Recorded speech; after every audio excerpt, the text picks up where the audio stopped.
Bonjour et bienvenue au 86e épisode de Board Game Duel, le podcast de jeux de société où deux jeux s'affrontent dans un duel sans merci. Je suis votre hôte Vince et je suis avec Sam. Donc aujourd'hui, la thématique du duel, c'est duel d'escarmouche impliquant des cartes. De mon côté, je vais parler de Sanjutsu Battle for Japan. Et toi, Sam? Moi, je vais aller avec Undaunted North Africa ou Inflexible l'Afrique du Nord. Oui, parce qu'ils ont traduit Undaunted par Inflexible. Je suis bouche bée face à cette traduction, ma foi, désolante. Ben, tu t'aurais mis quoi à la place? Pas inflexible, mais j'aurais dit quelque chose qui parle plus de combat. Je sais pas, tu sais. Ben, c'est comme tu fléchis pas devant l'adversité, t'as pas peur. J'aurais peut-être appelé ça champ de bataille ou bataille. Mais ça n'a je sais pas pas. rapport avec Undaunted. Non, mais des fois, le mot. Des fois, il ne faut pas traduire littéralement hein, parce que ça finit mal. En tout cas, ça va être pour plus tard dans l'émission. Oui, parce qu'avant ça, on va faire un petit retour sur notre duel de l'an passé, qui était quoi déjà, Sam? L'an passé, j'étais de retour de PAX Unplugged. Donc, on avait fait le tour des jeux que j'avais joués à cette convention-là. Cette année, on ne retourne pas. Fait que c'est ça. J'avais joué à beaucoup de jeux. Un peu comme dans notre épisode de là 2 semaines. Là, on avait comme une liste de jeux joués, puis on en a parlé. Mais il y a un jeu que j'avais joué là-bas que j'avais parlé, je pense, c'était Boss, qui a fini par être sur mon top 10. Quand même. Il y avait Guards of Atlantis, que j'ai joué 2 fois dans le dernier mois. C'est un bon mois. C'est tout ce qui détermine si c'est un bon mois pour Sam. Combien de games de Guards of Atlantis j'ai joué? 2? Ah, pas peur. C'est le fois. Ça va bien. 2 en personne, en plus. Là. Ça, c'est quand même cool. Bon, fait que ça fait un retour sur le retour de. Un retour sur le retour. Un retour sur le retour de PAX Unplugged. Fait que maintenant, on va pouvoir parler d'un autre sujet qui est les jeux auxquels on a joué récemment. Et en fait, récemment, on est allé à la journée des Patreons de Professeur Board Game où on a pu rencontrer certains de nos auditeurs. On a pu jouer avec eux autres aussi, en plus d'être là pour encourager Professeur Board Game, on s'entend. Puis là-bas, ben, moi, j'ai essayé un jeu qui s'appelle Nunatak Temple of Ice, qui est sorti en 2023, qui a été designé par Kane Klenko et qui a été publié aux éditions Cosmos. Fait que, dans Nunatak, chaque joueur est un peu un architecte pour construire un temple de glace, comme le titre le suggère. C'est un jeu de construction de tableaux. Puis j'ai envie de dire, c'est dur à dire, je ne sais pas comment nommer cette mécanique-là, mais on participe à la construction du dit temple de glace en utilisant des blocs de notre couleur, puis on va progressivement, dans le fond, créer des étages au temple. Ça va vraiment faire une structure tridimensionnelle au milieu de la table qui va nous faire rapporter des points, puis dans le fond, là où on va placer nos blocs, ça a une importance. Fait que mécaniquement, c'est un peu comme du placement de tuiles. Oui, je pense que c'est ça. Oui, je pense que ce serait le terme qu'on devrait utiliser pour ce genre de mécanique-là. Ou du placement de blocs. Oui. Mais ça fait de placement de tuiles, c'est juste que là, tu as comme l'aspect 3D qui se déploie devant toi. Donc, à chaque tour, on va devoir choisir une carte d'une sélection de cartes qui est disponible. La carte qu'on va prendre va avoir une couleur, puis ça va déterminer où on va pouvoir placer un de nos blocs de glace. Sur le plateau central, il va y avoir des tuiles placées de façon aléatoire, puis ils vont avoir des couleurs, puis on place notre bloc sur la couleur de la carte qu'on a prise. Chaque carte, dans le fond, va avoir soit un pouvoir, soit va devenir une source de points en fin de partie. Tu as du set collection aussi, parce que tu as des cartes qui vont fonctionner un peu comme dans Seven Wonders Duel, où est-ce qu'il faut que tu combines tu fasses des sets de symboles, Puis le nombre de cartes que tu as va te donner des points. Puis si tu as des sets, ça donne plus de points. Tu as des cartes qu'il faut juste que tu en aies plus. Plus tu en as, plus tu fais des points. Tu as des cartes qui vont avoir des effets entre les unes avec les autres. Dans le sens où tu as des cartes rouges qui te permettent d'aller chercher des cartes spéciales qui vont soit te donner un pouvoir instantané, soit qui vont t'ajouter des points bonus en fin de partie, mais qui vont aussi faire scorer les autres cartes de ton tableau en fonction de celles que tu prends. Tu as des cartes avec des multiplicateurs que plus tu les as, plus tu vas faire de points. Puis ceux-là, il faut que tu fasses attention parce que si quelqu'un se décide de tout se les approprier, ben, il va faire beaucoup trop de points. Tout le monde a aussi une espèce de. Hein? Ben, tu disais que c'est un draft, dans le fond. On révèle le nombre de cartes selon le nombre de joueurs, puis on pige là-dedans. C'est ça. En fait, c'est comme tu as ton petit marché de cartes qui est tout le temps visible. Il y a tout le temps le nombre de cartes. Nous autres, le marché, c'était 4 cartes. On jouait à 4. Dans le fond, il y en a 4 qui sont visibles. Tu en prends une, les autres restent là. Puis tout le monde, chacun notre tour, il prend une carte. Quand quelqu'un a pris une carte, on rafraîchit tout de suite. Fait que le marché est tout le temps visible. Puis, t'as-tu comme intérêt à 8 draft et aller prendre une carte juste pour pas que quelqu'un l'aille, ou tu vas plus te tirer dans le pied que d'autres choses? Ça peut être intéressant de faire un peu de hate draft. Surtout, entre autres, justement, la dernière type de carte que je présentais, c'est que c'est des cartes qu'il faut pas que quelqu'un ait toutes ces cartes-là parce que tu perds. Fait que tu as intérêt. Puis aussi, vu que quand tu prends une carte, tu vas pouvoir placer un bloc, ben le positionnement des blocs que tu vas placer va te donner des points aussi.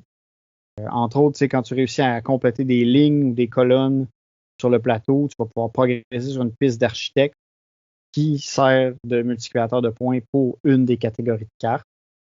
Mais aussi, c'est que si tu réussis à avoir en fin de partie plus de cartes, plus de blocs sur le tour de la pyramide, tu vas faire des points de plus.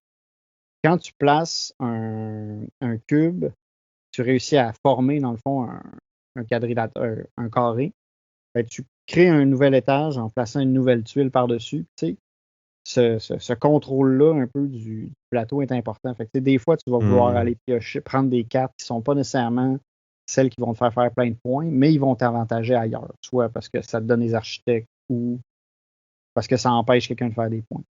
Puis dans le fond, quand tu réussis à faire un carré de 4 blocs, quand tu mets la tuile, la personne qui a le plus de blocs en dessous de cette tuile-là fait des points. La deuxième personne qui en a le plus fait aussi des points. C'est comme ça, des fois, il faut que tu te dises, ouais, je suis peut-être mieux de faire ça tout de suite parce que sinon, si lui, il réussit à fermer ce bloc-là, ben, il va faire trop de points ou il va être tout seul à les faire. Fait que je suis mieux de le faire là. Et aussi, c'est qu'à ton tour, tu as la priorité sur les égalités. Fait que, si tu partages un carré avec une autre personne, fait que, vous avez deux blocs, ben, si c'est toi qui met le dernier, c'est toi qui as la priorité sur l'égalité. C'est intéressant, ça. Fait qu'à ton tour, des fois, tu vas te dire, OK, je suis mieux de le fermer là tout de suite parce que je vais faire les 5 points, puis l'autre va faire un peu de points, mais pas trop. T'sais. Sinon, ben, c'est toi qui est perdant. Je t'écoute, puis ça me fait un peu penser à Château Combo qu'on a parlé il n'y a pas si longtemps. Tu as un marché de cartes, tu vas en choisir une là-dedans, tu essaies de faire combattre ça, il y a des symboles qui te donnent des points, mais il y a l'air d'avoir comme un peu plus de viande autour de l'os, puis plus d'interaction avec les autres joueurs surtout. Oui, parce que c'est ça, le contrôle du temple, la construction du temple, c'est important. Puis, des fois, des fois, t'as comme. C'est difficile à dire, mais j'allais dire, c'est que des fois, tu veux placer ton cube à telle place parce que tu veux fermer un carré, puis tu veux faire cet étage-là pour aller chercher tes points. Mais là, en même temps, tu laisses une opportunité à quelqu'un d'autre de compléter une ligne ou une rangée, puis c'est compliqué. Tu as des cartes qui ont des effets funky. Il y en a une, entre autres, c'est quand tu la prends, tu vas pouvoir déplacer des tuiles. Fait que là, en fonction de ça, ben, tu modifies la position des couleurs, puis toi, tu essaies de t'en sortir avec un avantage de ça. Mais ça peut aider quelqu'un d'autre. Fait que c'est quand même l'interaction pas pire. Ça a une belle présence sur la table aussi parce que tu construis le temple. Mais c'est ça. Faut que tu watches ce que les autres joueurs font. parce qu'il y a certaines combinaisons qui sont vraiment puissantes. Nous autres, on s'est fait péter à la gueule parce que quelqu'un a focusé sur un type de carte, puis nous autres, on l'a pas empêché, puis il a gagné parce qu'il y avait il a ramassé toutes les cartes brunes, admettons. Il aurait fallu faire un peu de hate draft pour essayer de le ralentir un peu.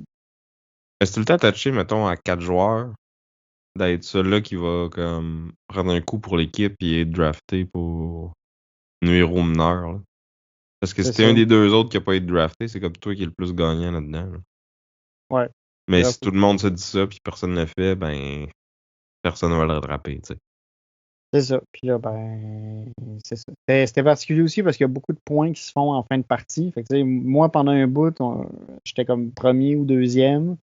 La fin de partie, j'ai fini avant-dernier parce qu'il y avait plein de points qui ont popé de la fin de la partie. Euh, fait que, c'est ça. C'est un jeu qu'il faut que tu planifies un peu d'avance vers où tu vas t'en aller pour pouvoir maximiser tes points. C'est ça. Puis les cartes, il y a des cartes c'est ça, de pouvoir qui sont intéressantes, qui changent un peu la dynamique parce que ben moi j'avais pas une carte qui faisait que mes cartes bleues, qui devenaient plus payantes. Fait que là, les gens étaient comme peut-être pas trop laisser les cartes bleues à Vince parce que tu sais, il va faire trop de points. Fait que tu sais, ça change un peu le scoring de fin de partie, ces cartes-là aussi. Fait que ça rend les parties différentes d'une fois à l'autre parce que tu piocheras pas toutes. C'était combien de temps de game, mettons? C'était pas si long, je pense que ça a pris 1h30. Puis on était 4. Là-dedans, il y avait au moins moi qui avait jamais joué. Tu sais, ça roule vite parce que tu prends ta carte, tu mets ton bloc, c'est fini, c'est à quelqu'un d'autre. Fait que ça se passe assez vite. Cool, ben, je serais curieux de l'essayer. Il est vraiment beau, en tout cas. Ouais. Non, c'est ça, il y a quand même un. Je l'ai vu ben, à cette journée-là, mais sur d'autres tables aussi à des soirées de jeux publics, là, puis j'étais comme, ouais, ça a l'air cool. Je t'ai dit 1h30, je suis peut-être dans le champ complètement. Board Game Geek dit que c'est 30 minutes, 45 minutes. En même temps, Board Game Geek, des fois, il est menteur. Parce qu'il se fie aux boîtes de jeu. C'est vrai. Mais t'as joué avec des auditeurs, là. Fait que si eux, ils ont une meilleure mémoire que toi, peut-être qu'ils pourront nous le dire en commentaire combien de temps la partie a duré. Ouais. Mais tu vois, mon interprétation du temps, des fois, dans les jeux, c'est compliqué parce que je note pas nécessairement quand est-ce qu'on commence ni quand est-ce qu'on finit. C'est comme Arcs, on va parler tantôt, là. J'ai eu l'impression que ça a passé Spoiler vite. alert! Ouais, spoiler. Mais on avait parlé qu'on allait jouer à Arcs. On l'a peut-être juste dit au Patreon. En tout cas, peu importe. J'avais l'impression que la partie avait pas été très longue. Puis finalement, ça nous a pris genre 3-4 heures. Avec les explications, mais l'explication et la mise en place ont été quand même assez longues. Ouais. Mais tu vois, là, j'avais l'impression que ça avait duré 1h30. C'était 30 minutes, 45 minutes. Mais c'était pas 1h30 long dans ma tête. Là. Je voulais pas dire que le jeu est long. Là. Le jeu, ça joue vite là, quand même. Fait que, on va arrêter de parler de mon estimation du temps, puis on va parler d'un jeu auquel toi t'as joué, Sam. Oui, moi aussi j'ai joué à ce jeu-là à la journée Patreon du Prof Board Game. Fait qu'après notre partie de Arcs, on s'est comme séparés. Tu nous as abandonnés. Wow. Moi, j'avais promis à des gens qu'on allait jouer à Cthulhu Death May Die, fait que j'ai pas eu le choix de jouer à Cthulhu Death May Die avec des gens. Puis c'était des auditeurs aussi, fait que ça m'a fait un grand plaisir de sortir un de mes jeux préférés. Fait que moi, pendant ce temps-là, j'ai joué à Perseverance Castaway Chronicles, plus précisément à l'épisode 2. Dans le fond, si vous allez écouter, je pense que c'est notre épisode de à peu près voilà un an, là, parce que j'avais joué à l'épisode 1 à Estrijou l'année passée. Puis je pense que j'en ai parlé au podcast après. Fait que vous pouvez, si vous voulez plus de détails sur l'épisode 1, allez réécouter ça si c'est pas déjà fait. Et si je veux faire les choses dans l'ordre, je devrais dire que le jeu a été designé par Richard Hamann, Thomas Van de Ginstey, Victor Peter, Wolf Plank et ton préféré David Turtsey. Wouhou! Et publié par Mind Clash Games. Donc, Persévérance chapitre 2, ça ressemble beaucoup au chapitre 1. Donc, on a encore un jeu de placement de dés et de majorité. où ce que dans le fond, au début de la partie, les dés, la plupart vont être de couleur blanche, mais on va en avoir un ou deux aux couleurs de notre joueur, dans le fond. Puis plus la partie avance, plus on peut aller se rajouter des dés de notre couleur. Puis ça a comme deux fonctions, si on veut, là. Un, quand tu prends le dé d'un autre joueur, d'emblée, tu perds 2 points. Parce que dans le fond, les points dans ce jeu-là, c'est des partisans. C'est comme des gens qui vont te supporter parce que thématiquement, on est comme un groupe de survivants qui a eu un crash de bateau, d'avion, puis qui se réveille sur une île un peu bizarre où il y a des dinosaures. Puis on essaye comme de se partir une colonie là, puis les joueurs, dans le fond, c'est comme des leaders potentiels de cette colonie-là, puis on veut devenir comme le meilleur pour... Fait que au lieu d'être des votes, au lieu d'être des points, c'est comme des votes des gens, là. Ben, des partisans là, qui... fait que c'est ça. Quand on prend le dé des autres, ben c'est comme si on montrait de la faiblesse, fait qu'on perd des partisans. Puis en plus, comme je disais, il y a un gros aspect de majorité, dans le fond. Tu sais, les emplacements pour les dés sont comme divisés en différents secteurs de la colonie. Puis en fin de ronde, dans le fond, on va regarder toutes les pièces de la couleur de tous les joueurs. Que ce soit ton leader que tu as placé là comme ouvrier pour faire une action, que ce soit les dés que tu as placés comme ouvrier pour faire une action, ou les bâtiments que tu as construits dans ce quartier-là. Puis dans le fond, tu additionnes tout ça, puis si c'est toi qui as la majorité dans un quartier, ben tu vas faire des points avec ça, grosso modo. Il y a un petit peu plus de pointillage puis de règles par rapport à ça, là, parce que tu as comme un choix entre faire des ressources ou des points, puis en tout cas, puis ça, c'était vrai pour l'épisode 1 aussi. C'est encore là dans l'épisode 2. Fait que c'est un jeu un peu pas vraiment salade de points, mais pas loin, là, où ce que tu sais, tout peut te rapporter des points, mais il y a beaucoup de stratégies que tu peux faire. Mais tu sais, dans une salade de points, c'est comme peu importe ce que tu fais, tu vas faire un peu de points. Dans ça, là, il faut quand même que tu travailles un peu plus. Là. Tu sais, les ressources sont rares. Faut que souvent, pour faire ce que tu veux vraiment faire, il faut comme que tu prennes 2-3 tours pour te setup pour être capable de le faire. Là. Mais tu sais, les autres peuvent venir te mettre des bâtons dans les roues en prenant les actions que tu avais envie de faire. Puis c'est ça, là, il y a des actions pour ramasser des ressources, il y a des actions pour aller combattre les dinosaures, aller explorer l'île. Ça ressemble un peu à ce qu'on avait dans le chapitre 1. La grosse différence, je te dirais, c'est que là, on a tout un plateau personnel avec comme des pouvoirs bonus que tu vas pouvoir débloquer pendant la partie. Fait que là, ça va te donner un bonus quand tu fais une certaine action, ou ça va te donner un bonus instantané, ou ça va t'aider à faire certaines actions. Puis, qu'est-ce qui fait que tu peux débarrer ces pouvoirs-là? Dans le fond, sont comme associés aux différents quartiers de l'île. Fait que quand tu fais l'action dans un quartier, ben, c'est un pouvoir associé à ce quartier-là que tu peux te débarrer. Fait que tu sais, des fois, tu vas aller chercher certains bonus parce tu les trouves intéressants, mais ça te force un peu à faire des actions qui sont peut-être pas optimales pour le reste de ta game. Fait que tu sais, c'est plein d'affaires comme ça qu'il faut que tu évalues. C'est un jeu qui est quand même assez lourd, quand même assez long, là. Tu sais, moi, ma journée, ça a été ça, puis Arcs, puis après ça, j'avais pas mal fini, là. Ouais, ben sur Board Game Geek, Perseverance, il est quand même coté à 4.25 sur 5 de lourdeur. Fait que Je pense que c'est legit, là, puis là, tu sais, ça, j'imagine que c'est comme un amalgame des deux, là. Le premier était déjà quand même assez costaud, puis le deuxième, il est une petite coche de plus, là. Je pense que ça aide si t'as déjà joué au premier. Il y a beaucoup de concepts qui reviennent.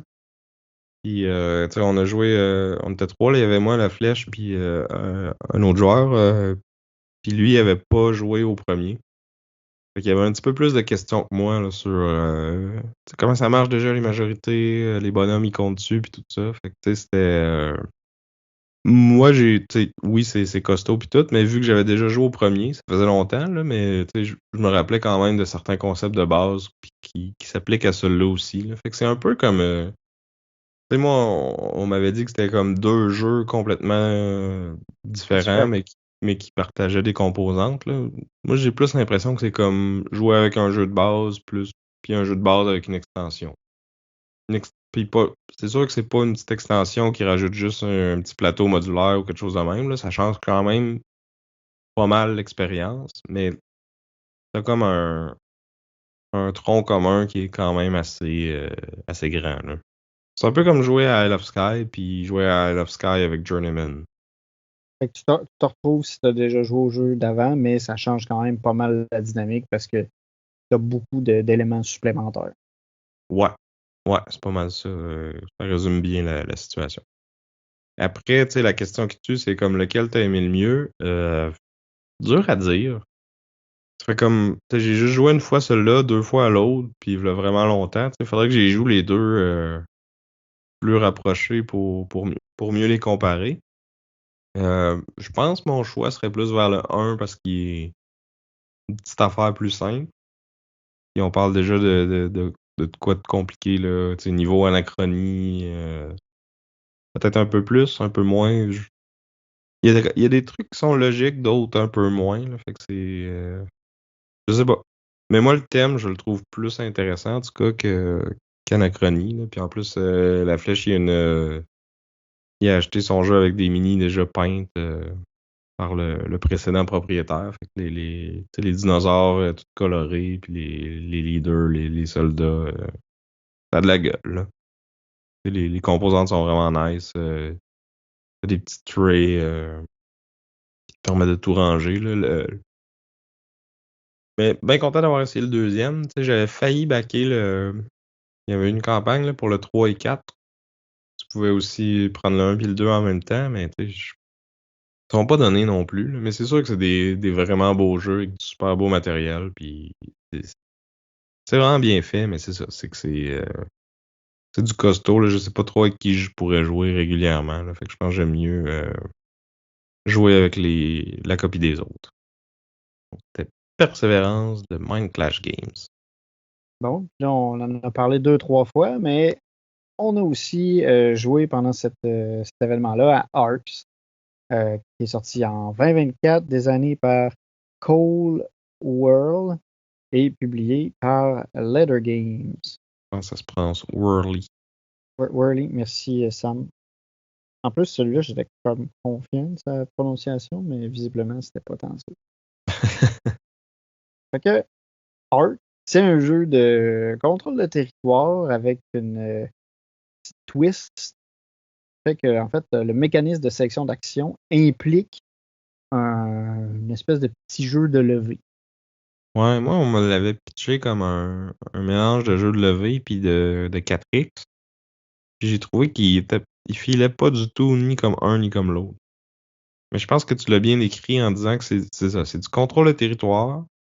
Mais tu sais, ça, t'en as un peu dans le 4X aussi, là, mais tu sais, dans celui-là, t'as pas de tech tree puis pas vraiment d'exploration non plus. Puis c'est ça, le trick taking, c'est pas du trick taking vraiment. Non, tu sais, Ça c'est un ressemble à ça, mais dans le fond, ça fait juste un peu restreindre quelle action tu peux faire. Et en plus, souvent, la différence n'est pas si énorme, là. Dans le fond, comment que ça marche, c'est que le premier joueur va décider du suit qui est demandé. Puis il va, dans le fond, tu joues une carte, puis là, il va y avoir le chiffre qui détermine la force, puis il va y avoir aussi le nombre de points d'action que ça te donne, puis te dire quelle action tu peux faire avec ces souvent, ça points-là. va être. Puis souvent, les cartes avec des grosses valeurs vont avoir un peu moins d'actions. Tu as la carte 1 qui a comme 4 actions, mais c'est à peu près sûr que tu perds le pli. Ouais. Puis à l'inverse, t'as le 9 ou le 7 qui est le plus haut, mais t'as juste une action. Fait que là, mettons, moi, j'ouvre en rouge avec 3 points d'action rouge. Fait que je fais mes 3 actions. Après ça, c'est à Vincent. Là, il y a comme deux choix. Soit qu'il peut jouer une carte rouge plus haute que la mienne. On appelle ça surpass. Fait que là, s'il fait ça, il va pouvoir faire tous les points d'action sur sa carte. Puis dans l'action qui est. Dans le fond, toutes les cartes rouges vont avoir les mêmes actions dessus, là. Ça va être genre attaquer, bouger, puis pense que c'était ça, là. Il y avait peut-être stratégie, aller bider sur une carte aussi. Mais tu sais, c'est ça. Il y a comme une Ah coupe ouais, non, d'actions de c'est base. en fait, c'est de prendre une carte que tu as déjà mis des jetons dessus. Ah, ouais. Ouais, fait que si tu joues plus haut, tu peux faire toutes tes actions toi aussi. Puis, s'il y a personne d'autre qui rejoue plus haut que toi, c'est toi qui vas prendre l'initiative pour le prochain tour. Là, mettons, joueur 3, il pourrait jouer plus haut que moi, mais quand même être plus bas que Vincent. Puis faire tous ses points d'action aussi. Tu fais Sinon, juste tout le temps comparer à la carte de la première personne qui a joué. Fait que, tu sais, c'est ça. Tu regardes pas qu'est-ce que les autres joueurs mettent, à part si tu veux aller chercher l'initiative. Sinon, tu compares juste à la carte du leader. Dans le fond, c'est celui qui avait l'initiative au début du tour. c'est ça. Puis tant que tu surpasses le premier, là, tu peux faire tous tes points d'action. Si tu surpasses pas, tu peux jouer ta carte face down, ou même si c'est une carte d'une autre couleur, tu la joues face down, tu copies. Fait que là, tu fais juste un point d'action, par exemple. De la couleur du leader. Ou tu dis, ben moi, je m'en vais dans une autre couleur carrément, puis je la joue face ouverte, mais encore là, tu vas juste avoir un point d'action, puis tu pourras pas prendre l'initiative avec ça. Sauf que là, ça te permet de faire une action qui n'est pas nécessairement sur la carte du leader. Fait que ça, des fois, tu sais, admettons, tu voulais aller, tu avais besoin de faire un déplacement, puis le leader n'a pas joué une carte qui avait des déplacements, ben là, tu peux lui dire, OK, ben moi, je vais jouer ma carte avec déplacement. Je vais juste pouvoir faire une action, mais au moins, je vais pouvoir faire celle que je veux. Fait que ça, tu sais, ça, c'est comme le mécanisme de base pour faire nos actions. Puis à ça, on a aussi des jetons de ressources qu'on peut collecter en allant exploiter, dans le fond, les ressources de planètes sur lesquelles on a construit des villes, peuvent nous permettre de faire des actions supplémentaires. Chaque jeton a comme un type d'action qui lui est associé. Fait que, tu sais, si jamais tu n'as pas les cartes qu'il faut, il y a moyen de t'être arrangé. Puis là, Ouais. ces jetons-là, tu peux en utiliser autant que tu veux Mais tu peux pas avant en de. avoir une tonne non plus, parce que t'es quand même limité dans le nombre que tu peux avoir. Ouais, parce que c'est une Ça espèce dépend de. du nombre de villes que tu as placées. Puis en plus, tu veux pas nécessairement les utiliser parce que ils peuvent te rapporter des points. Parce que dans le fond, il y a comme 5 ou 6 façons de faire des points, mais il y en a tout le temps jusqu'à 3 qui vont être actives pour cette ronde-là. Puis dans le fond, c'est la personne qui joue le plus haut. En fait, le premier joueur peut décider qu'il déclare une ambition. Il y a juste lui qui peut déclarer une ambition ou les autres peuvent Oui, aussi? il y a des cartes tu peux avoir des cartes qui permettent de déclarer une ambition autrement, mais sinon, c'est le leader qui peut décider de sacrifier la valeur de sa carte, ce qui fait qu'il gardera pas l'initiative. Parce que dans le fond, il descend la valeur de sa carte à 0. Mais ce qu'il va faire, c'est qu'il sur la carte, il y a un symbole qui correspond à une ambition. L'ambition, c'est une condition de scoring. Puis là, il déclare une ambition. Là, sa carte, elle vaut 0. Puis là, on sait qu'à la fin du round, l'ambition en question va être scorée. Puis là, ben, comme ça, une couple de catégories. Il y en a une, c'est avoir le plus de bidons d'essence, de matériaux. Il y en a une, c'est d'avoir capturé le plus d'espions ennemis, ben, de diplomates ennemis. Je ne sais plus si c'est des espions, des diplomates ou Et, ouais, en tout cas. des envoyés, en tout cas des bonhommes. Là aussi, la condition, c'est d'avoir détruit le plus de vaisseaux et de villes des autres joueurs. Il y a celle d'avoir le plus d'un certain symbole qui est les symboles de psionique. Tu peux les gagner en En exploitant exploit. certaines planètes, mais aussi il y a des cartes que tu peux acheter qui vont ces symboles-là et qui comptent là-dedans. Ouais, ça c'est vrai pour toutes les ressources en fait. Ouais. Fait que, ouais, il y a plein de stocks, il y a plein d'affaires, puis tu sais, tu veux comme déclarer tes ambitions tôt dans le tour parce que c'est comme ça qu'ils vont. La première qui est déclarée, c'est elle qui vaut le plus de points. En même temps, c'est que tu annonces à tout le monde Ce que tu veux faire. ce que tu veux faire. Fait que là, ça leur donne le temps de réagir puis de te dépasser. Puis là, même si c'est toi qui as déclaré l'ambition, si c'est pas toi qui en as le plus de cette affaire-là à la fin du round, ben c'est pas toi qui va faire les points, tu sais. Fait que Fait c'est une grosse décision à prendre de dire OK, je veux déclarer une ambition, mais en même temps, ça te donne un certain contrôle sur la game parce que tu sais que ça va aller dans une direction où toi tu voulais aller.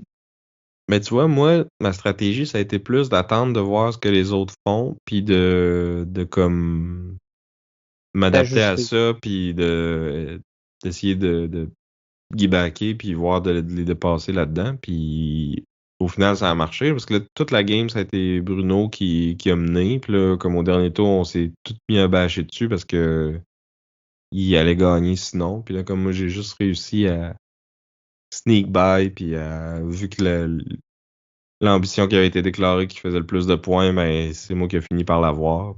Ben, j'ai comme juste. Dans le fond, la partie, ça va être 5 rounds ou jusqu'à temps que quelqu'un atteigne un certain seuil là, qui dépend du nombre de joueurs. Là. Fait que j'ai comme juste dépassé ce seuil-là au tour 4, je pense.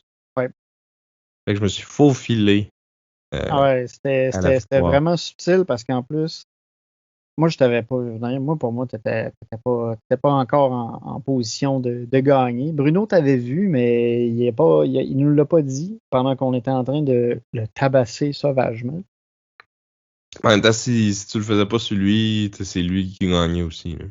Ouais, ouais, ouais. Mais tu sais, peut-être qu'à un moment donné, j'aurais pu. Peut-être qu'à un moment donné, on avait mis assez d'efforts pour le tabasser, puis j'aurais pu me revirer un peu vers toi. Parce que là, il y avait moi puis la flèche, tu sais, qui essayait un peu de tamponner la game puis de faire en sorte que Bruno gagne pas. Parce que nous autres, on espérait qu'il y ait un autre tour. Ouais. On n'avait pas prévu qu'il fallait gagner le même. Fait que, ouais, fait que c'est ça. Fait que c'était intéressant. Puis c'est ça, on a parlé peut-être un peu vite vite, mais tu sais, tu as un marché de cartes sur lequel tu peux en fait aller. Il y a une des actions, c'est de te permettre d'aller bider sur ces cartes-là, c'est d'envoyer des bonhommes. Puis l'affaire, c'est que tu mets tes bonhommes, mais tu ne vas pas chercher la carte tout de suite. C'est comme une autre action pour aller la chercher. Fait que là, les autres joueurs peuvent décider d'aller envoyer des bonhommes aussi. C'est celui qui a strictement le plus de bonhommes qui remporte la carte. Non seulement tu remportes la carte, mais tu remportes aussi les bonhommes des autres qui sont dessus. Qui Puis peut te ça, faire scorer des points. ouais.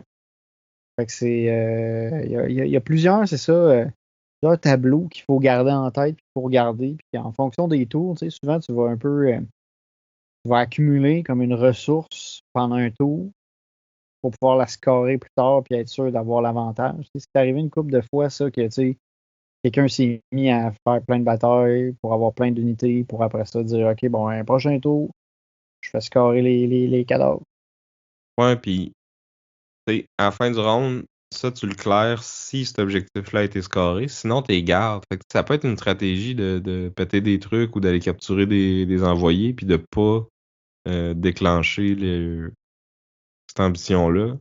Juste pour garder les pièces puis que c'est c'est limité. Là, fait que si j'ai tous tes agents puis que tu voudrais en mettre plus pour aller chercher la carte que tu as besoin, ben tu peux plus parce que t'en as juste pas. Là. Ouais, parce que c'est cette espèce d'économie fermée de tes unités qui fait qu'à un moment donné, ça se peut peut-être pas ce qu'il faut parce que tous tes bonhommes sont chez quelqu'un d'autre. Fait que ça, moi, au final, comme bien des jeux de Monsieur Worley, Ark, je l'ai trouvé le fun, mais comme plus intéressant que le fun. Parce que c'est unique, t'as pas vu ça ailleurs, mais en même temps, ça fait qu'il est un petit peu plus compliqué à apprendre, justement, parce qu'il est tellement champ gauche. Tu sais, il y a beaucoup de petites technicalités, là. Les aides de jeu sont super bien faites, par exemple, là. Ça l'a vraiment aidé à apprendre puis à solidifier les règles pendant la partie. Mais c'est ça, j'ai trouvé le fun puis intéressant, mais tu sais, il va pas venir dépasser les autres jeux de contrôle de territoire préférés. Là, tu sais, j'aime encore mieux Kemet, j'ai mieux aimé Galactic Renaissance qu'on a parlé plus tôt cette année. Fait que tu sais, il est cool. Je dirais pas non pour y jouer, mais je vais pas aller me le procurer non plus. Là. Ouais, j'ai pas mal le même feeling. Tu sais, c'est ça. C'est original, mais j'ai pas accroché au point de dire c'est un must, faut que tu achètes ça, puis ça va remplacer les autres jeux que tu as de ce genre-là dans ta collection. En même temps, tu sais, là, on a fait le scénario de base. Là. Il y a des modules que tu peux acheter pour mettre des pouvoirs asymétriques à tout le monde. Il y a une extension avec une mini-campagne de 3 games que là, tu accumules tes points d'une partie à l'autre, puis qui doit modifier certaines règles aussi, je suis certain, là, mais peut-être si l'occasion se présente, je pourrais m'engager parce que, tu sais, au final, une campagne de 3 games, c'est pas trop un gros commitment, là. Mais, ouais, c'est ça. Partant pour y rejouer, mais je vais pas courir après non plus. Un truc que j'ai trouvé bien, c'était on n'a pas parlé, là, mais c'est la gestion du risque dans les combats. Il y a des combats de vaisseaux, veux pas. C'est que tu as 3 dés, 3 couleurs de dés, puis en fonction de. C'est toi qui choisis, dans le fond, lesquels tu vas rouler, en fonction du nombre d'unités que tu as.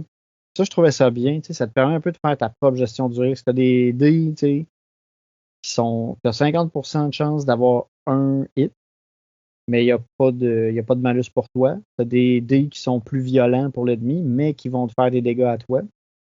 Fait que, tu peux décider de gager tes chances. Puis jouer avec ça. Veux-tu juste vraiment exploser Sam ou j'ai juste besoin de faire un petit peu mal pour garder le contrôle du territoire, puis je veux pas manger de volée. Puis sinon, c'est de dire, OK, je veux-tu attaquer une ville ou pas, parce que c'est un autre set de dés qui, lui, est plus pour attaquer les planètes. Ils vont souvent avoir comme tu as des Ben, ça te chances de voler des permet, ressources, mais ouais, ou tu même peux. des cartes. Ouais, ou des cartes, mais malheureusement, ça se peut que tu pètes des villes, puis là, ben, les civils, ils aiment pas bien ça, puis là, il y a une révolte, puis. Il y a une gang qui t'aime plus, puis il y a une des actions que tu peux plus faire avec les jetons bonus, là. Ouais. Fait qu'en fin de partie, tu t'en fous un peu, mais en début de partie, c'est comme, ouais. Tu viens de te barrer d'une ressource. Là. Il y a moyen de s'en réchapper, mais ça dépend des cartes qui vont sortir. Ça se peut que tu puisses pas, ça se peut que tu puisses. Mhm. Mais ouais, ça c'était un truc que je trouvais bien. Choisir tes dés pour les combats, je trouve ça intéressant comme compte. Ouais, c'était cool. Fait que merci à La Flèche pour nous avoir expliqué ce jeu-là et Persévérance aussi.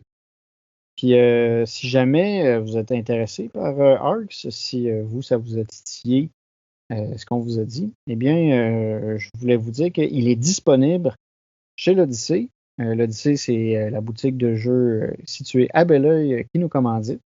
Fait qu'ils ont présentement des copies disponibles du jeu Arcs. Si vous allez sur leur site web boutiqueodyssée.com, vous pouvez aller vous acheter votre copie de Arcs. Sinon, j'ai aussi dans leur section en solde, il y a Goldblivion qu'on a parlé au dernier épisode de l'auteur Jeff Gauthier. On le salue au passage. Puis sinon, j'ai aussi Mandalorian Adventure ou Les Aventures du Mandalorien. Un jeu hashtag Team Sam qu'on a parlé un peu plus tôt cette année. 20% de rabais. C'est une aubaine, garagez-vous dessus. Moi, ça a été pas mal un de mes jeux préférés cette année, je pense. Top Parlant 5, de, mettons. parlant de jeux intéressants, ils ont aussi un rabais sur la version française de Dune Imperium Insurrection. C'est Dune Imperium Uprising, mais en français, qui est aussi à 20% de rabais sur leur site. Si vous utilisez le code BoardGameDuel, ça vous donne un 10% supplémentaire. Donc, maintenant, on arrive au plat de résistance, notre duel. Donc, duel d'escarmouche, de combat relié qui fonctionne avec des cartes. Donc, de mon côté, je vais défendre le jeu Senjutsu Battle for Japan, sorti à 2023, designé par Paul D. Allen et James Faulkner et publié par Stone Sword Games. Donc, Senjutsu Battle for Japan, c'est un jeu qui se joue de 1 à 4 joueurs, où chaque joueur représente. Ouais, mais non. On va y revenir à ça. Euh, dans les faits, OK, on va dire il va se jouer à 1 ou 2. Merci. C'est ça le meilleur. Puis, oui, on va en reparler plus tard. Mais, pas grave. Tu peux jouer à 4 théoriquement. Tu viens réellement de me casser mon beat. J'avais déjà fait mon intro. Fait que là, oubliez ce que ça m'a dit. On va reprendre ça. Fait que chaque joueur est un samouraï. Puis pour une raison X ou Y, il y a un problème avec les autres samouraïs ou l'autre samouraï sur le plateau. fait qu'ils vont régler leurs problèmes de la façon dont les samouraïs règlent leurs problèmes habituellement, c'est-à-dire en se donnant des gros coups de katana dans la face. Puis pour ce faire, chaque joueur va avoir son samouraï sur un petit plateau assez restreint. Et il va avoir un deck de cartes qui vont déterminer ses actions. Fait que le jeu, à la base, vient avec 4 classes de personnages. On a le maître, l'étudiant, le ronin puis le guerrier. Chacun a comme sa petite saveur en termes de deck. Parce que chaque classe a comme des decks préfaits. Tu peux aussi jouer avec ton deck. Là. Dans le fond, tu peux construire tes propres decks pour chacun des personnages. Chacune des classes a comme certaines restrictions quant à la construction du deck, mais tu peux décider de reconstruire des bonhommes comme tu veux, pas mal, en tant que tu respectes ces petites réglementations-là.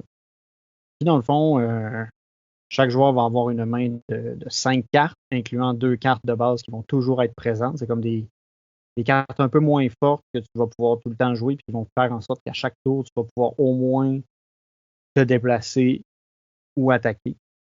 Puis après ça, tu as des cartes un peu plus funky qui vont varier en puissance en ce qu'ils permettent de faire. Fait qu'à chaque tour, chaque joueur va sélectionner une carte de sa main, va la jouer face cachée. Tout le monde va révéler sa carte, puis ils vont effectuer dans l'ordre d'initiative les actions. Fait que à chaque tour, dans le fond, l'ordre d'initiative dépend de l'initiative sur la carte. Tu as des cartes qui vont jouer rapidement, tu as des cartes qui vont jouer plus lentement, tu as des cartes qui vont te permettre de te déplacer, des cartes qui vont te permettre d'attaquer, des cartes qui vont te permettre de te défendre, puis d'autres cartes qui vont te permettre d'un peu j'allais dire, c'est des cartes de type méditation. Souvent, ils vont avoir des effets un peu plus passifs pour toi te préparer à faire quelque chose plus tard, ou qui vont avoir des bonus sur des actions que tu vas avoir faites dans le tour. C'est un aspect vraiment important du jeu, je pense, de se préparer à ton move. Là. Tu peux pas juste comme attaquer. Il faut que tu sois à la bonne place, que ton ennemi soit bien placé, dans la bonne orientation, puis tout ça. Puis, tu sais, c'est long, là, te rendre à l'ennemi. Là. Surtout Ouais, si la map est plus grosse. Là. c'est ça. Tu sais, c'est vraiment un jeu de positionnement tactique parce que chaque personnage a aussi fait face à une direction. Il y a comme une petite flèche sur ton bonhomme qui dit vers où tu fais face. Puis tu as des restrictions sur, dans le fond, où tu attaques en fonction de où tu regardes. Comme ça me dit, tu sais, faut que tu te déplaces, faut que tu réussisses à te positionner au bon endroit pour pouvoir faire ton attaque.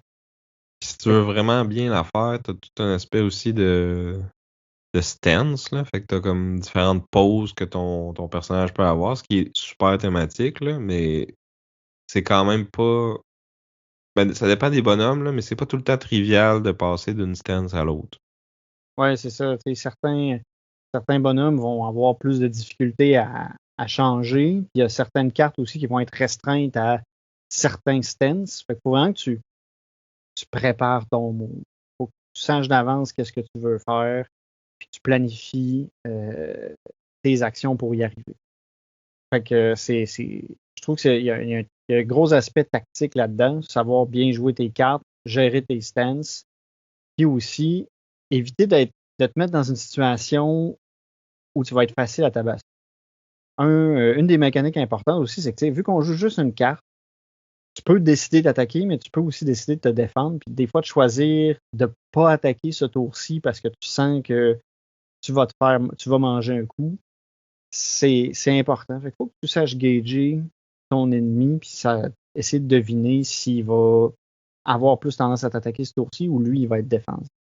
Mais, tu sais, t'as aussi l'aspect que, tu sais, tes cartes de défense, tu te défends juste dans un certain bracket d'initiative. Puis si l'attaque tombe dans ce bracket-là, dans le fond, l'autre, il a comme pas le choix de t'attaquer, mais là, c'est là que tu vas le bloquer, puis d'habitude, t'as comme une espèce de counter qui va s'appliquer contre lui. Puis tu sais, si t'as joué une attaque, t'as pas le choix de la faire, là, si t'es en bonne position. Fait que tu sais, faut que t'aies le bon counter avec la bonne initiative qui fit avec l'initiative de l'attaque de l'autre, surtout les premières fois que tu joues, là, tu connais pas tant que ça, là. C'est quoi les possibilités, mettons, là? Ouais, ouais, ouais. C'est ça. Les cartes de défense vont souvent avoir un range relativement large. Fait qu'au moins, c'est quand même assez permissif.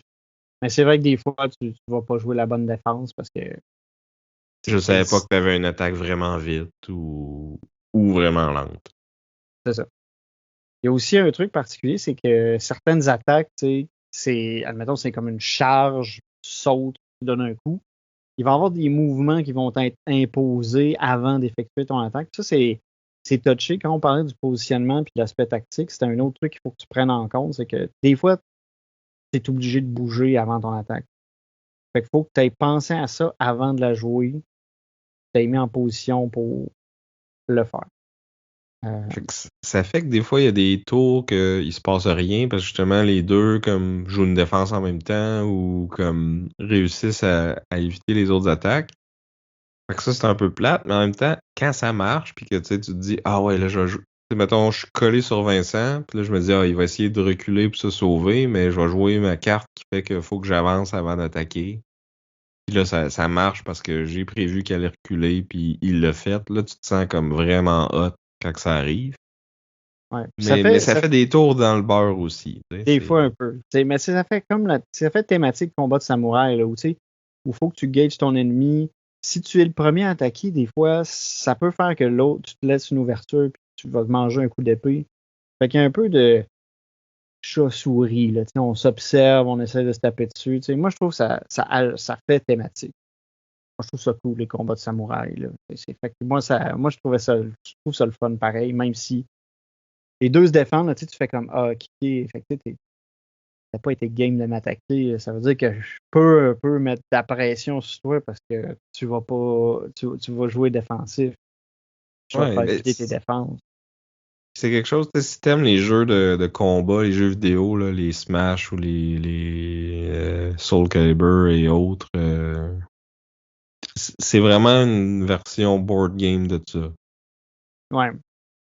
Puis c'est ça. Fait que, chacune des classes de base a aussi un peu comme sa saveur particulière. Le guerrier va être très agressif, il va avoir des grosses attaques. Le maître, lui, sa spécialité, c'est qu'il est tout le temps en train de. Ses cartes sont très flexibles en fonction de son stance. Ouais. Fait que, flexible pis pas, là, parce que faut que tu aies le bon stance pour faire l'effet que tu veux. mais une même carte peut avoir plusieurs fonctions parce que selon ton stance, ça va faire quelque chose d'assez différent. Ouais, c'est ça. Fait que c'est un peu ça que je voulais dire. Alors que d'autres, tu sais, si t'as pas le bon stance, ben ta carte ne sert à rien.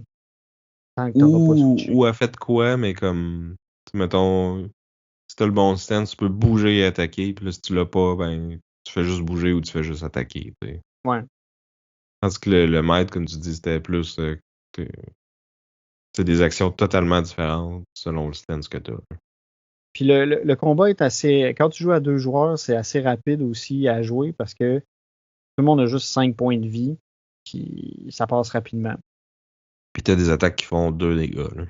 Ouais. T'as des attaques aussi qui peuvent tout simplement tuer quelqu'un d'un coup, mais souvent celle-là apprend. C'est comme le guerrier, une attaque comme ça, là, que c'est. Si ton ennemi est à cette place-là, à ce moment-là, puis tu as réussi à lander l'attaque.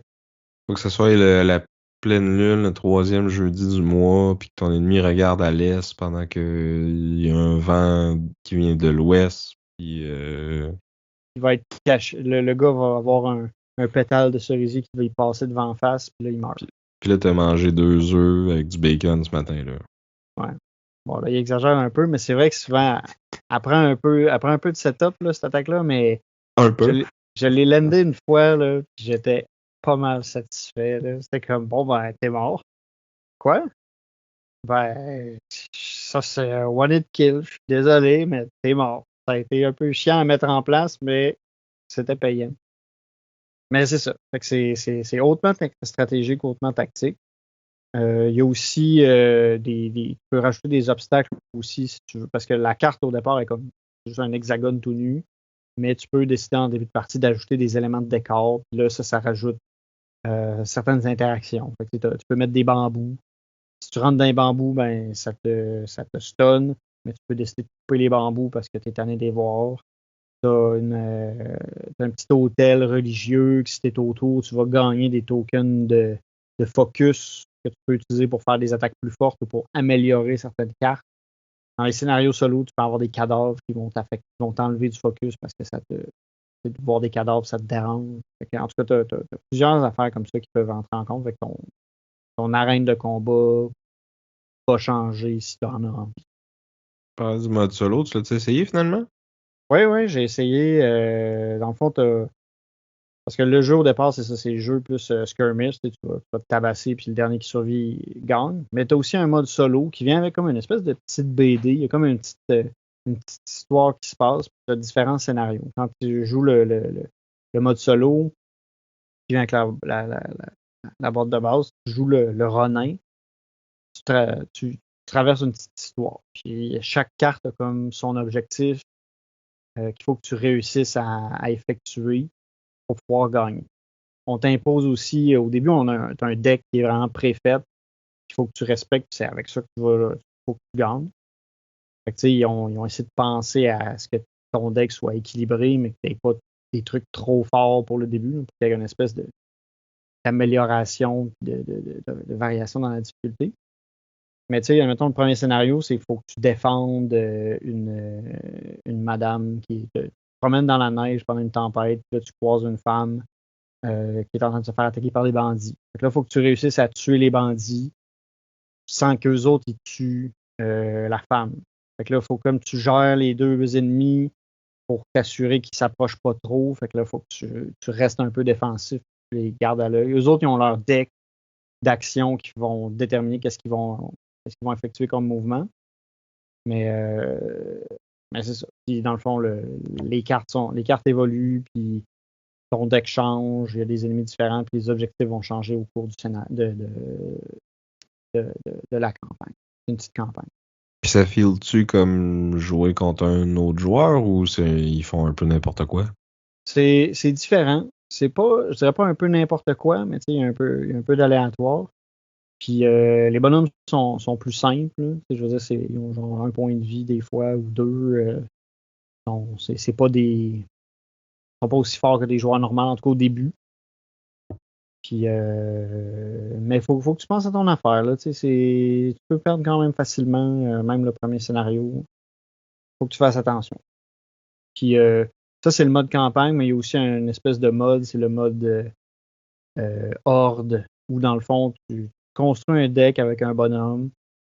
Il y a des ennemis qui vont apparaître sur la carte, puis l'idée, c'est qu'il faut que tu essayes de tuer le plus de bonhommes possible avant de soit venir à bout de ton deck ou de mourir. Puis là, ben, tu notes que tu t'es rendu dans la horde, puis tu essaies de te battre ton propre corps. Tu l'as essayé? Non, mais ce que j'estime, c'est qu'il va être assez différent des autres modes, parce que, tu sais, là, il faut que tu ailles... ça fait plus arcade un peu, on dirait. Là. C'est ça, tu sais, faut que tu... Je pense pas que tu peux gagner une game contre un joueur avec le même type de deck qu'avec le mode horde, parce que dans le mode horde, il y a beaucoup de bonhommes sur la map à un moment donné, fait qu'il faut que tu réussisses à nettoyer, fait qu'il faut que tu aies vraiment beaucoup d'attaques, versus quand tu joues contre des autres joueurs, ou quand il y a moins de bonhommes, il faut quand même que tu puisses bloquer de temps en temps si tu veux t'en sortir. Puis, j'allais dire aussi, quand on joue avec d'autres joueurs, il y a certaines mécaniques aussi qu'on n'a pas parlé, mais qui est des remplacements de cartes. À un moment donné, on révèle toutes les cartes de tout le monde. Tu as des cartes qui te permettent de remplacer la carte que tu avais, fait que tu peux ajuster ta stratégie.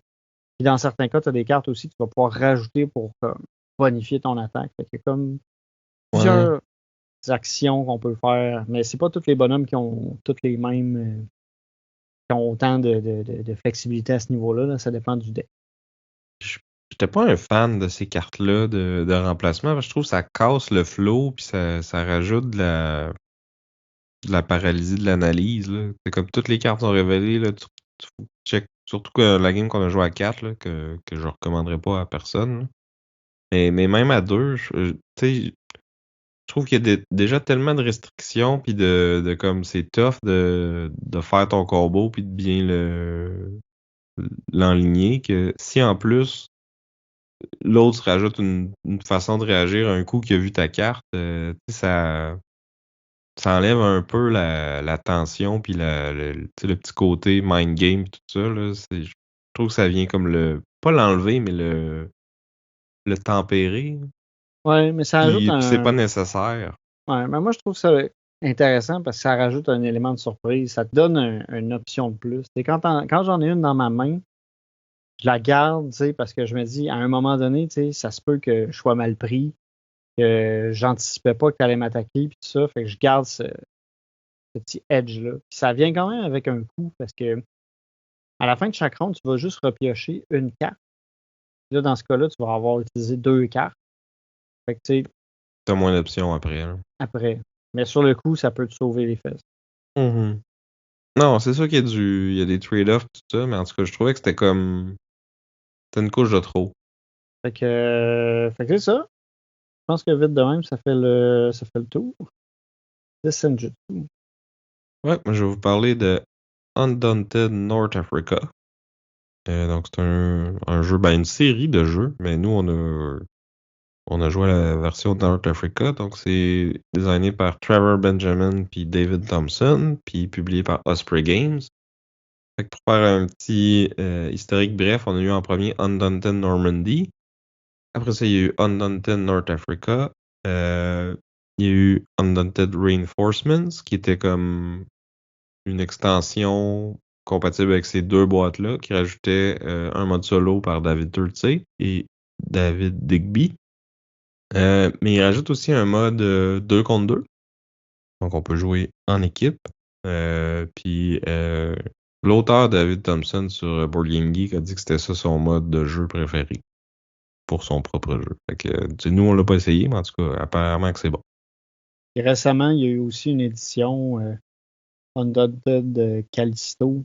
Ouais, qui est comme toutes les autres Undaunted, c'était comme pendant la Deuxième Guerre mondiale. Celle-là, c'est plus Science-fiction. une guerre futuristique, ouais.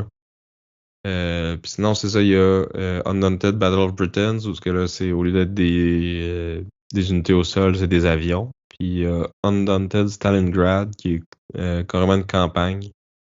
Fait que là, selon les choix et les résultats d'un scénario, ça va affecter les prochains. Là. Puis il y a plusieurs branches possibles. Puis tu fais plusieurs scénarios là, avec le même adversaire. Mais tous ces jeux-là ont comme un core commun qu'on va pouvoir vous parler. Donc, on l'a dit, c'est un jeu d'escarmouche où les actions sont dictées par nos cartes. Il y a une petite partie deck building dans celui-là. Puis, dans le fond, au début du scénario, ça va nous dire quelle tuile sortir, comment setter le terrain, puis tout ça. Mais ça va aussi nous dire la composition du deck des deux joueurs. Fait que dans North Africa, il y a un côté qui va jouer les Italiens, puis il y a un autre côté qui va jouer les Britanniques, mais c'est un peu comme un ramassis de British et d'autres nations du Commonwealth là, qui ont formé comme un groupe un peu commando Special Ops. Là.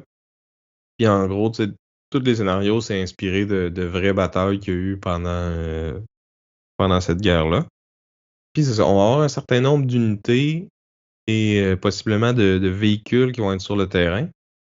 Puis dans le fond, chaque unité, ça va nous dire combien de copies de cette carte-là on a dans notre deck, combien qu'on va mettre dans la réserve qu'on va pouvoir acheter pendant la partie. Puis dans le fond, les cartes vont presque toutes correspondre à une unité qui est sur le board. Fait que là, quand je joue cette carte-là, ben ça va me permettre d'activer cette unité-là. Puis sur la carte, ça va dire c'est quoi les actions que je peux faire. Toutes les cartes de même unité sont toutes pareilles. Là. Fait que, mettons, j'ai le scout qui me permet de bouger puis de scouter justement les tuiles de terrain parce que il y a cet aspect-là là, que les cartes doivent être scoutées avant que la plupart des unités puissent se déplacer dessus. Là. Le scout, c'est comme un peu pas mal la seule unité qui est capable d'aller explorer la map, si on veut. C'est comme lui qu'il faut envoyer en premier pour que les autres puissent venir après. Ouais, fait que c'est thématique, ça fait vraiment t'envoies une mission de reconnaissance avant d'envoyer tes vraies troupes parce que tu as besoin de connaître le terrain avant d'envoyer ton monde dessus. Ouais. Fait que le scout, il est bon pour se déplacer, pas tant pour attaquer. T'as le gunner que lui, il est moins bon pour se déplacer, mais il attaque mieux. T'as différentes unités qui vont être capables parce que t'as des véhicules aussi, puis il y a certains véhicules comme les tanks, ça prend un gunner de tank pour faire opérer ses armes, ça prend un pilote pour le faire bouger. C'est pas n'importe qui peut utiliser tous les véhicules. Puis, dans le fond, quand tu vas attaquer une unité, selon le terrain sur lequel cette unité-là est, ça peut y rajouter des bonus de défense. Si t'es plus loin, ça va être plus dur aussi, mais tu vas... mettons que ma carte, elle me dit attaque 4, ça veut dire que je vais lancer 4 dés. Puis là, je calcule, chaque unité a comme une valeur de défense de base. Tu rajoutes à ça le bonus de terrain plus la distance. Puis il faut que ton dé soit égal ou plus à ça pour faire un dommage. Là, si je fais un dommage au gunner de Vincent, ben en premier, Vincent doit regarder dans sa main est-ce qu'il y a des cartes de gunner. S'il y en a une, on la retire du jeu, puis dans le fond, il pourra pas l'utiliser ce tour-ci. S'il n'y en a pas dans sa main, on va fouiller dans la discarte. Puis s'il n'y en a pas dans la discarte, on va fouiller dans le paquet. Puis s'il n'y en a toujours pas dans le paquet parce que toutes les cartes de cette unité-là ont été enlevées, ben c'est à ce moment-là qu'on va carrément enlever l'unité du board, puis elle est morte, puis elle reviendra plus en jeu. Là. Ouais, ça signifie que dans le fond, tu as une escouade de plusieurs de ces unités-là. Puis chaque carte, ça représente comme un de tes soldats qui va faire telle action. Mais là, maintenant, si tu perds toutes tes cartes, c'est que tu as tous tes soldats-là. Je pense qu'en fait, chaque soldat, c'est un. Là. Pas une escouade, c'est un. C'est juste que, je sais pas, il est blessé à mesure qu'il se mange des coups, mais à un moment donné, il est trop blessé puis il revient plus. Là. Hmm. Ou en tout cas, je pense que dans Normandy, c'était différent que dans North Africa. OK. Mais bref, c'est du nitpick thématique. Là. Au final, mécaniquement, c'est ça. C'est que si t'as pas assez acheté de cartes de cette unité-là, ben, elle devient plus vulnérable et plus facile à éliminer, c'est ça. Puis dans le fond, c'est ça, les différentes actions, ça va être de bouger, d'attaquer. T'as comme des cartes plus de commandants qui vont te permettre soit d'aller acheter des nouvelles cartes ou de piger plus de cartes puis d'avoir comme un gros tour. Parce que dans le fond, quand ça fonctionne, un round de jeu, c'est que les deux joueurs vont piger 4 cartes. Puis on va devoir en jouer une pour l'initiative. Puis là, comme plus notre bonhomme est bon, meilleure va être sa valeur d'initiative. Mais comme la carte que tu joues pour l'initiative, tu l'as pas pour faire les actions ce tour-là. Là. Fait que c'est tout le temps un choix déchirant au début de chaque ronde, quelle carte que je vais jouer. Et oui, il y a des fois que tu te dis ah ben j'aime quasiment mieux être dernier, voir ce que l'autre va faire puis réagir après. Sauf que c'est dangereux parce que si l'autre décide de t'attaquer puis qu'il te touche, ben ça peut t'enlever des cartes de ta main puis ça t'enlève des actions ce tour-ci. Puis ça fait vraiment mal. Ouais. Ou des fois, c'est l'objectif. Dans le fond, c'est un peu une course. Tu as besoin d'agir avant l'autre, admettons, parce que sinon, il peut te voler la victoire. C'est vrai parce que chaque scénario va aussi avoir comme ses conditions de victoire ou de défaite pour les deux joueurs. Puis ils seront pas nécessairement tout le temps les mêmes pour les deux joueurs. Dans le premier scénario, c'est qu'il y a les alliés, ils veulent détruire certains points d'intérêt, puis ben les Italiens, ben, ils veulent les contrôler. Fait que là, faut que tu te rendes jusque-là, puis après ça, tu prennes une autre action de contrôle, dans le fond. Fait que là, après ça, elle est plus détruisable par l'autre joueur. Puis c'est ça, t'as certaines unités qui ont des actions un peu plus spéciales. Là. T'as le sniper qui est capable de sneaker, fait qu'il est capable d'aller sur des tuiles qui n'ont pas été scatées au préalable. T'as une sorte d'attaque qui peut. Mettons, les tanks peuvent pas se faire attaquer par les attaques normales, mais il y a des attaques de démolition qui peuvent affecter ces tanks-là ou qui vont être juste plus efficaces contre les véhicules. Puis c'est l'action aussi qui te permet de détruire les objectifs. Mais là, il faut que tu envoies t'as comme une unité qui est capable de faire ça. Puis pour faire je pense qu'on avait oublié ce règle-là, la partie qu'on a jouée, mais tu peux pas le faire à distance. Faut qu'il soit sur la case de l'objectif qu'il veut détruire. Ouais, puis c'est ça. Puis comme tu disais, le positionnement il est important aussi parce que tu as certains terrains, dans le fond, qui t'offrent de la couverture, qui fait que tu es plus dur à toucher. Euh, fait que tu as quand même beaucoup de trucs, je trouve, qui essaient de refléter le combat, une vraie bataille. Ouais, ça fait très wargame, mais c'est comme distillé puis épuré à quelque chose de très simple puis de très digeste, là. Ouais. Oui, il y a un petit peu de fiddly de comme c'est quoi un attaque versus un suppress versus une démolition, là, mais dans ma boîte à moi, j'ai acheté le jeu usagé. Tu sais, il y a des aides de jeu qui ont été imprimées qui je pense qu'ils viennent de BGG là, qui expliquent un peu mieux quelle action fait quoi, puis dans quelles conditions qu'on peut le faire, puis est-ce qu'on ajoute le cover ou pas, puis ci puis ça, puis tu sais, un coup que tu vois ce tableau-là, c'est très simple de voir, ok, bon, je fais cette action-là, ok, combien de dés qu'il faut que je lance, quel modificateur qui s'applique ou pas. C'est facile à oublier quand t'as juste lu le livret de règles, puis tu utilises l'aide de jeu qui est dedans, là, mais avec ces aides-là, je trouvais que c'était un peu mieux, là. Puis c'est ça, dans le fond, la particularité de North Africa par rapport aux autres, c'est que je pense il y a un petit peu plus d'emphase sur les véhicules. Fait que ça, t'as des tanks, des camions, pis tout ça. Puis ben, il y en a dans les autres jeux aussi, là, mais je pense qu'il n'y en avait pas dans Normandy, si je me trompe pas. Mais il y en a dans Callisto, mais juste pour un des deux côtés, là. Fait que c'est ça, chaque boîte, chaque système a comme un peu sa particularité. Je pense que si t'aimes vraiment ça peut peut-être valoir la peine de toutes les essayer puis les explorer, là. Moi, on a commencé avec North Africa. Je pense que c'est un bon point d'entrée, là. On n'avait pas joué à Normandy, mais ça nous a pas. Je pense pas que ça nous a nuit, là. Non, non, mais tu sais, le jeu est assez facile à prendre en main. C'est pas très compliqué, mais tu as quand même une belle variété d'options. Puis j'ai apprécié aussi qu'il était pas long, là. Tu sais, les parties, c'est 30-45 minutes, là. C'est quasiment plus long, ben, pas plus long, là, mais. Et la mise en place prend, tu sais, elle prend un peu de temps là, parce qu'il faut que tu trouves toutes les bonnes tuiles, tu les mettes toutes du bon bord, puis tu sais, c'est un peu de taponnage, mais une fois que tu Tu sépares les ah, decks, tout ça aussi, mais ouais, c'est ça. Un coup que tu pars, ça serait facile, je pense, tu fais ta mise en place, tu joues, puis après ça, tu switches de bord. Parce que on a fait une game ensemble, j'ai fait quelques games aussi en solo, où ce que je faisais je jouais les deux côtés, dans le fond, là. Puis tu sais, mon plus gros concern ou défaut que je pourrais trouver au jeu, c'est que j'ai pas l'impression que les scénarios sont tout le temps balances. parfaitement balancés, ouais.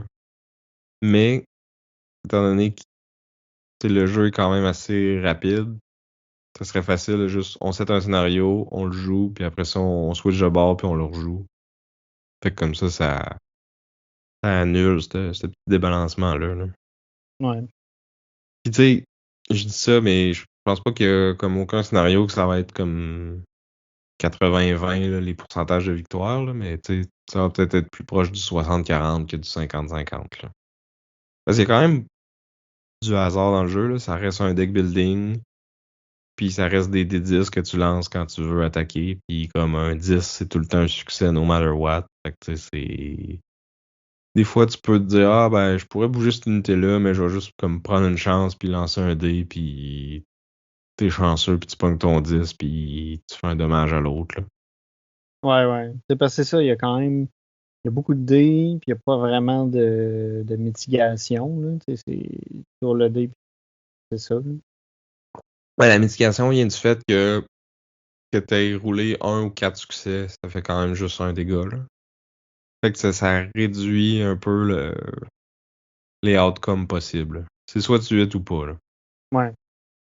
Mais Tu tu sais, seras c'est pas ça. un, C'est tu seras soit pas tu un vas crew rouler. critique qui va comme one-shotter quelqu'un, là. Ouais. Mais tu sais, c'est ça.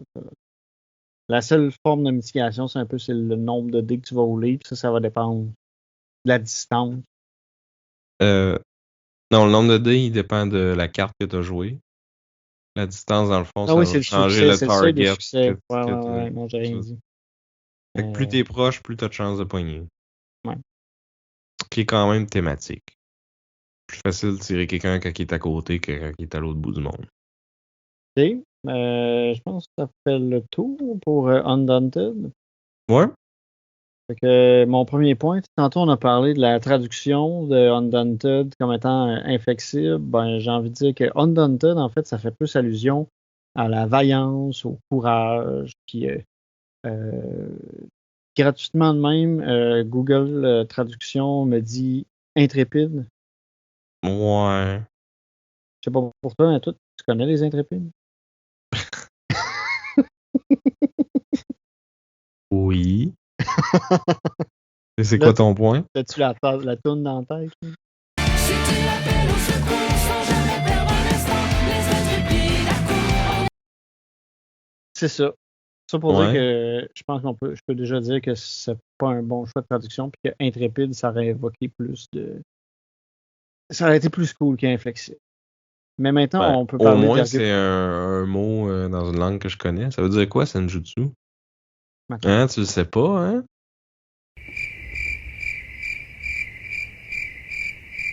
Je tiens à dire que je couperai pas ce bout-là parce que ça a été vraiment long à chercher. Oh là là. J'avais fermé mon Google Translate parce que je pensais. J'allais dire, on peut-tu aller. On va passer maintenant aux vrais arguments. Et là, toi, t'as voulu. Et c'est toi qui as commencé, ok? T'as ouvert la boîte de Pandore. Ah, ben tu vois, Senjutsu, c'est tactique. Ben, tu vois, il aurait pu appeler ça tactique. Ouais. Puis Mais t'aurais sûrement chialé parce que c'était super générique comme nom. ouais. Mais en même temps, j'ai souvent dit. Dans la description du jeu, j'ai souvent dit que c'était tactique. Fait que tu vois, le nom fit avec le jeu, inflexible. Ben, c'est sûr que j'allais dire des Ben, t'es tuiles de mieux de carton. pas plier tes cartes, là, parce que ça va les briser. C'est ça, où j'allais dire des tuiles de carton, c'est pas très bien, c'est pas flexible, tu vas les casser avant de les plier. Fait que un point pour Senjutsu pour ce qui est du nom. Puis maintenant, puis, maintenant, on va parler peut-être plus d'arguments sérieux.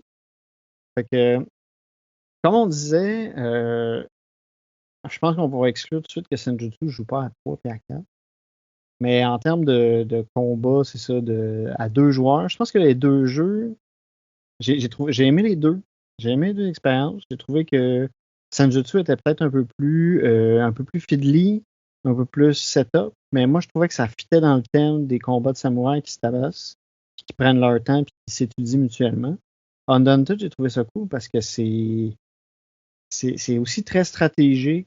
Les cartes que tu as dans ta main, tu as déjà le premier choix de l'initiative qui fait vraiment mal, Ben, qui peut coûter cher. Puis j'ai trouvé que c'était bien fait.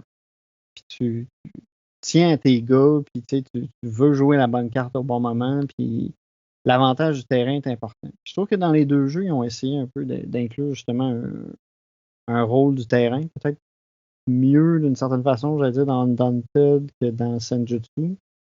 Parce que les obstacles dans Senjutsu, ils ont un rôle à jouer, mais tu sais, tu vas peut-être un peu moins interagir avec. Undaunted, tu as un aspect de défense qui est intriguant. Ben, qui est intriguant, qui est utile, dans le fond. Tu sais, il est plus intéressant, je trouve, puis il est moins fiddly. Ouais. Puis, ironiquement, je trouve que Senjutsu est beaucoup plus inflexible. Tu sais, t'es vraiment restreint dans les actions que tu peux faire, puis tu sais, c'est tough de lander une attaque, puis de bien te positionner, puis c'est quasiment plus un jeu de positionnement que de combat, là. Ouais. Tandis que Ouais, parce dans... que c'est ça. Comme tu dis, c'est ça, c'est rigide, puis ton setup est super important, puis c'est pas. T'attaques pas tout le temps quand tu veux. Non, c'est ça. Dans l'autre aussi, t'as des restrictions parce que tu peux pas activer n'importe quelle unité, n'importe comment, mais j'ai trouvé qu'il y avait plus de place à être créatif avec ta main. C'est sûr que, tu sais, chaque carte de personnage, tu as plusieurs options sur ta carte. Fait que, tu sais, tu peux dire, OK, j'active mon scout, je vais scouter, ou je peux décider d'attaquer. Fait que, tu sais, tu peux te revirer de bord peut-être plus facilement. Puis je trouve que comme tu disais, la décision de quelle carte tu prends pour l'initiative, c'est tellement crunchy puis important puis intéressant comme décision à chaque round. Pas mal plus que comme laquelle des cartes que je vais jouer à Senjutsu, parce que souvent c'est comme bon ben ces trois-là, je peux même pas les jouer parce que j'ai pas la bonne stance. Mes deux cartes que j'ai tout le temps dans la main sont un peu poches, puis tu essaies de les jouer le moins souvent possible. Voilà, t'exagères un peu que t'as 3 cartes que tu peux pas jouer parce que t'as pas le bon stance. Là. Il y a quelques Ça cartes. dépend des bonhommes. Mais moi, ça m'est arrivé plus qu'une fois. Ouais. Mais là, dans ce temps-là, tu sais, les cartes de base, ils te permettent de. En fait, quand tu joues une des cartes de base, il faut que tu jettes une carte souvent. Ouais, mais Tu ils sais, t'as sont poches, les cartes de base. C'est genre bouge de 1 ou attaque la case en avant de toi. Là. Tu sais, c'est pas. Ouais, mais elle peut te déplacer. Tu peux aussi l'utiliser pour changer de stance ou pour piocher des nouvelles cartes. Pour justement dire si ma main présentement elle fonctionne pas, ben garde, je vais piocher d'autres cartes. Mais ça, c'est dangereux parce que si t'es plus capable de piocher des cartes, parce que t'as passé au travers de ton paquet, tu rebrasses pas ta défausse, tu meurs. Ouais. Mais ça, c'est ça. Ça, c'est pour mettre fin à la game. C'est comme pour mimer là, la fatigue. Tu sais, à un moment donné, tu as épuisé tes ressources, tu te fais juste couper la tête par le samouraï qui passe à côté de toi. Mais tu sais, ça, c'est pour rajouter, je pense, un peu c'est pour mettre une fin. C'est pour mettre un timer. Non, c'est sûr, mais tu sais, c'est. En tout cas, moi, j'ai une grosse préférence sur Inflexible. Tu vas l'appeler inflexible jusqu'à la fin. Non, t'as pas de casse francophone? Bon, bon, bon. Francophone qui utilise beaucoup d'anglicisme, par contre. Oui. C'est vrai que je vais switcher entre les deux, en fait. Mais, ouais, tu sais, comme tu dis, là, il y a bien des trucs en commun. C'est sûr que je pense que la plus grosse différence, outre ce qu'on a parlé déjà, c'est peut-être la partie deck building, là. Dans Senjutsu, c'est vraiment tout pré-game, puis tu peux ne pas en faire du tout, puis juste y aller avec Le les deck decks préfet. préconstruits. Puis qui marchent bien, puis sont bien balancés. Là. Je serais curieux d'essayer de tweaker ça un peu, puis voir, tu sais, surtout si tu joues tout le temps contre le même adversaire, de peut-être rajouter des cartes pour essayer de contrer ce que tu sais que l'autre aime bien faire, et vice-versa. Là. Ça peut peut-être être intéressant.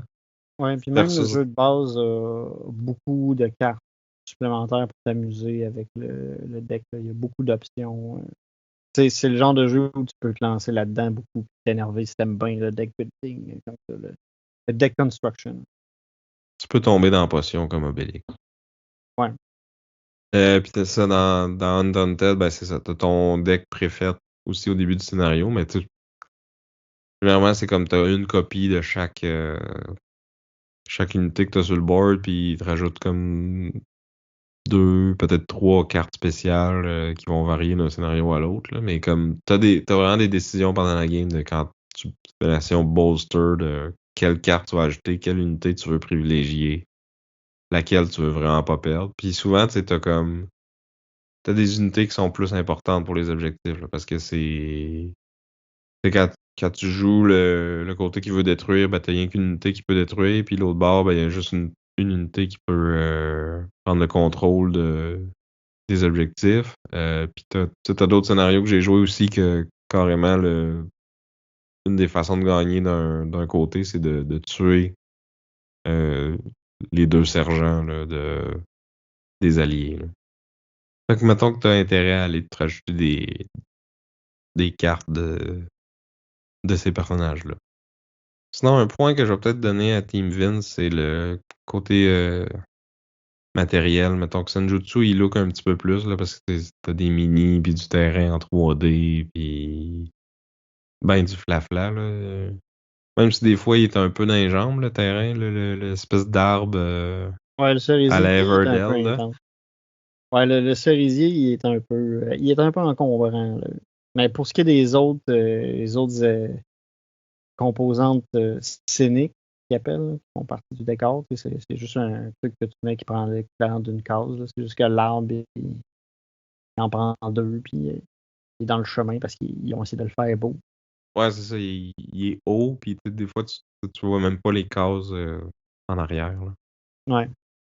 Tandis que, tu sais, inflexible, c'est que t'as des cartes pis des jetons. Là. Ça fait très wargame, mais comme je trouve qu'ils sont bien illustrés, par contre.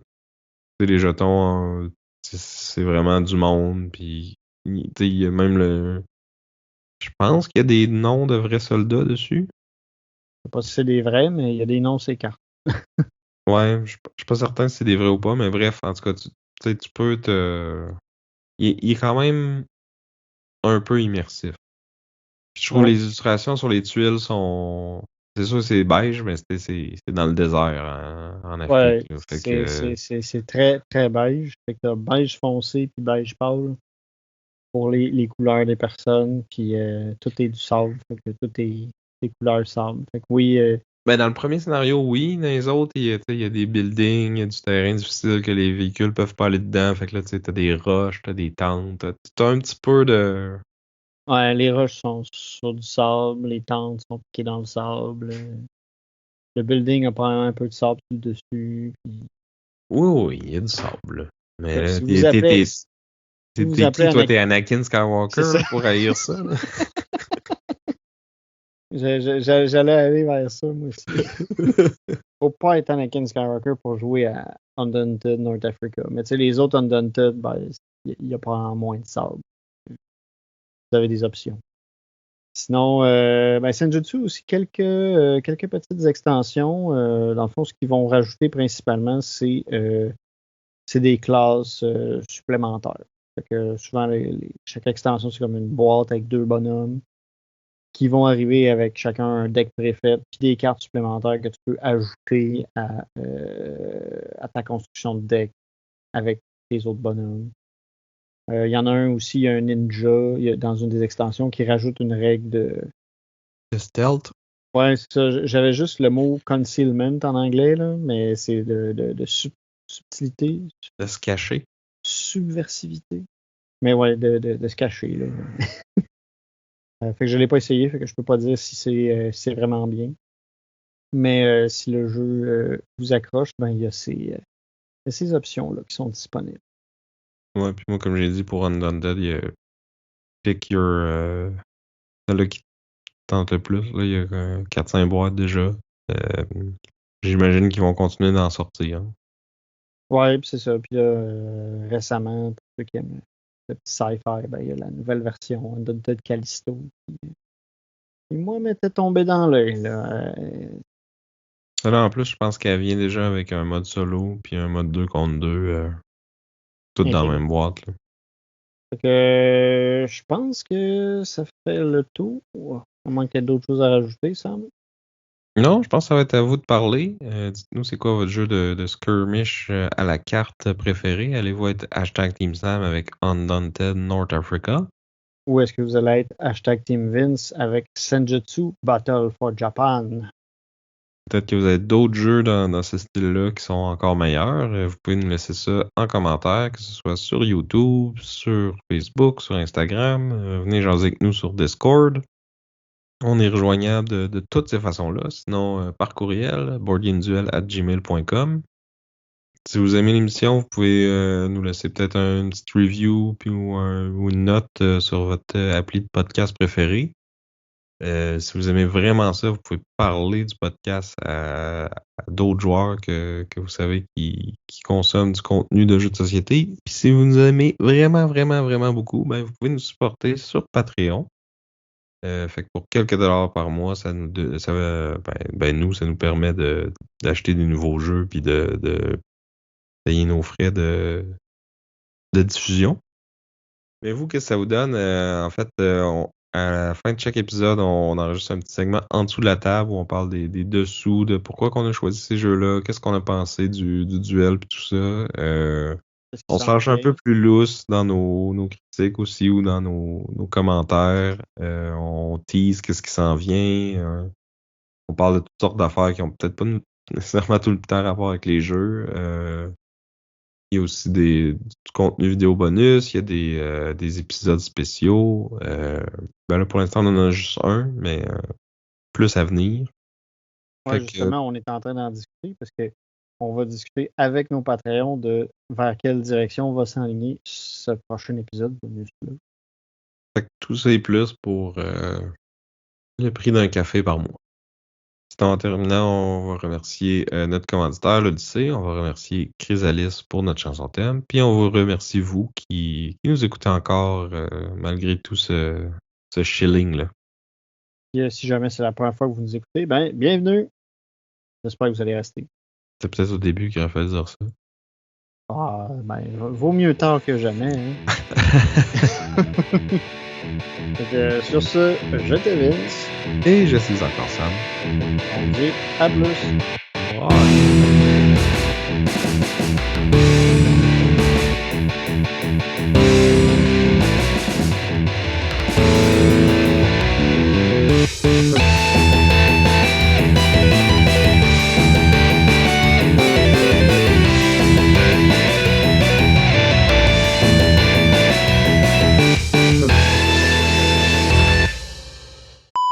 C'était drôle. Tu peux leur dire, c'était comique. J'ai fait ma Manon, puis j'ai posé sur le piton. Ouais, c'était très drôle. Excuse-moi, j'espérais qu'elle était enregistrée et que ça fasse un. Honnêtement, j'espère qu'on va avoir de quoi de plus drôle à mettre à la fin de l'épisode, en tout cas, on verra. T'as l'air plus en forme, fait que est-ce que ça veut dire que tu vas dire plus de niaiseries ou tu vas en dire moins? Ça, le temps le dira.